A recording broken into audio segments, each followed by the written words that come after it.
Trump got booed at one of his latest rallies over his comments about soldiers and teachers. Watch. I don't think so.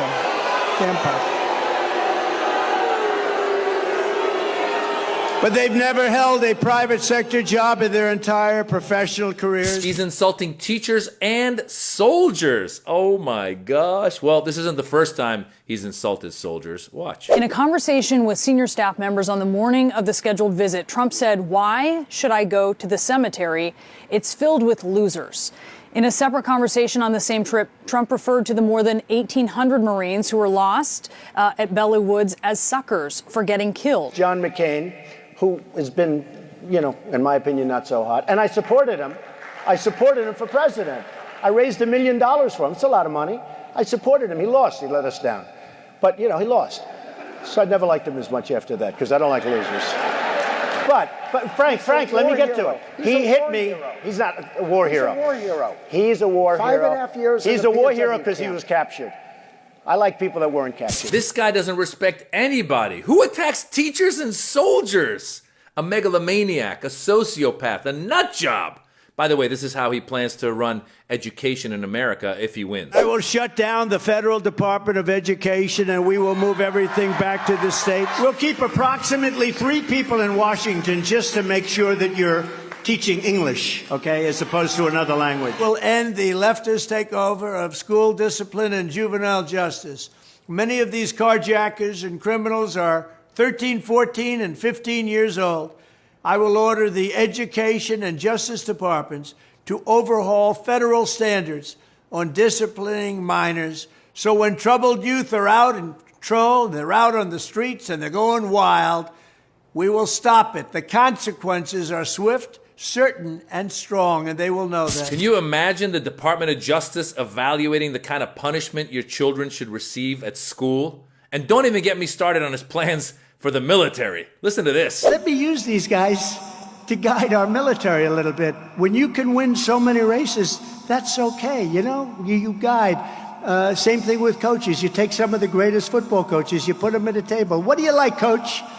Because in its own way, it's not so much really different. Yeah, he's saying he wants football coaches to be the generals for the military because they're good at running football games. So he goes, "Coach, what do you think we should do?" He's going to get... So if he wins in the next presidency, he's going to have coaches as his cabinet. Maybe because of Tommy Tuberville, that guy who's a senator now. He thinks, coaches are leaders. Let's get coaches into politics and government, and we will listen to their advice on what we should do in foreign policy. Okay.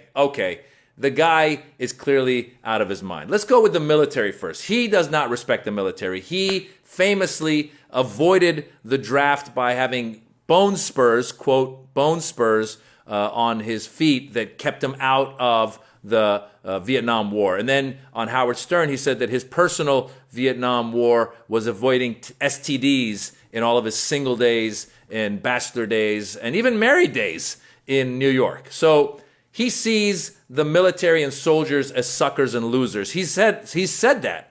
He said right there about John McCain, who was a war hero. He goes, "I like my heroes that don't get captured." John McCain goes to Vietnam, gets captured, comes out, serves his country, and this guy has the gall to insult John McCain. I mean, it's one thing if he said, "Listen, I don't agree with John McCain. I didn't like his politics. I didn't like the way he did." Fine, go after him on the issues, on his politics. But to throw in the military service, the guy does not care. He's oblivious to the fact that you should respect somebody who has sacrificed their life for this country. He famously insulted the parents of that soldier, what was it, the Purple Heart soldier during the 2016 election. He famously was in France and said he didn't want to go to the gravesite of those soldiers because it was raining. It was going to mess up his hair. He famously told John Kelly or he told one of his other generals when he met someone who had been injured in war, "Why do you bring these people here?" He basically is a bad person who does not respect the service of the military. And let's face it, we have a lot of veterans that come back from war and need a lot of government assistance. They end up in bad situations. And those are not the billionaires that are rubbing shoulders with Donald Trump. Those are the people that you might see having trouble in the streets of our country. And we should be helping them. And we should be setting up programs to help them. And yet Donald Trump probably looks down on them and thinks of them as losers. And that's just what he thinks of the military. So let's just start with that. So all these people that are like, rah, rah, America, USA, USA, the guy that you are supporting is someone who has zero respect for the military. At least the two vice presidential candidates, Vance and Walz, served in the military. Now, they were going after Walz because they were making up a lie saying that Walz left the military after his 24 years of service. Once his troop had been sent to Iraq. The truth is he actually retired before they were sent to go into battle, and he retired to go do service as a politician for this country. And so he's somebody, again, who's sacrificed. Even J.D. Vance, I'm going to go out and say, hey, he at least served for this country. And Trump did not. And not only did he not serve for this country, he's constantly insulting the military and members of the military and veterans. Now, that's that. Teachers, forget it. That's a whole other thing. The far right has gone after teachers, saying that they are grooming children, that they're brainwashing children. And the reason all of this happened is because they want to privatize education. You saw earlier he wants to get rid of the Department of Education because this is being led by a far right movement to bring more religion into schools, more Christianity into schools, and more indoctrination. I come from a country, Iran, that's where I was born, where the children are taught to memorize the Quran. They're indoctrinated in a lot of the Islamic ways. And when you mix religion and politics, you end up in a bad situation. But that's what the far right wants to do. That's what the religious right wants to do. And Donald Trump is bending over backwards to please them. And then he comes out and in public he says, oh, no, I don't want to be associated with Project 2025. Well, a lot of the people that are in his team are members who helped write Project 2025. His own VP pick wrote the foreword, I believe, to Project 2025. And Project 2025 is what lays out a lot of this stuff. These are very conservative people that want to get rid of the Department of Education. They want to privatize education. They want to minimize government. They want fewer regulations. They want to go after climate change. They want to say climate change isn't real. They just want to basically enrich themselves more and more. And you got to open up your eyes. These people don't care about you. These people that go to their rallies, these people that go to Trump's rallies who are donating their hard-earned money to Trump to buy some mug with Trump's ugly face on it, I feel bad for these people because I'm going, you guys are suckers. This guy says, I'm a billionaire. I don't need your money. I don't need to run. I'm running for you. Biggest BS in the world. He's running so that he can avoid having to go to jail for all the crimes that he committed when he was president last time and when he left afterwards.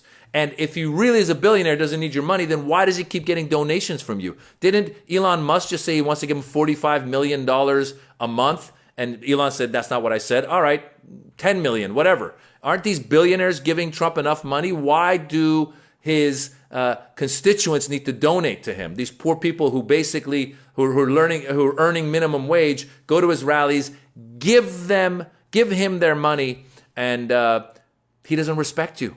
He doesn't respect you because you are someone who's part of the working class. You are someone who might have been a veteran. You're someone who might be a teacher. You're someone who might work in a factory. He does not respect you. He famously was against the union workers. Even in this interview he just did with Elon Musk, he made fun of people that wanted to unionize and the workers. He made fun of them and congratulated Elon on firing workers at his factory that wanted to unionize. So you ask yourself, who do these people care for? Who are these people out for? And make your decision based off of that. They don't care about teachers. They don't care about soldiers. They don't care about a lot of the people in the middle class and the lower class who are trying to actually do better in America. And let's face it, under the Biden administration, they were able to actually implement some things that helped the middle class, lowering some drug costs, implementing and passing the infrastructure bill that's going to create jobs in America,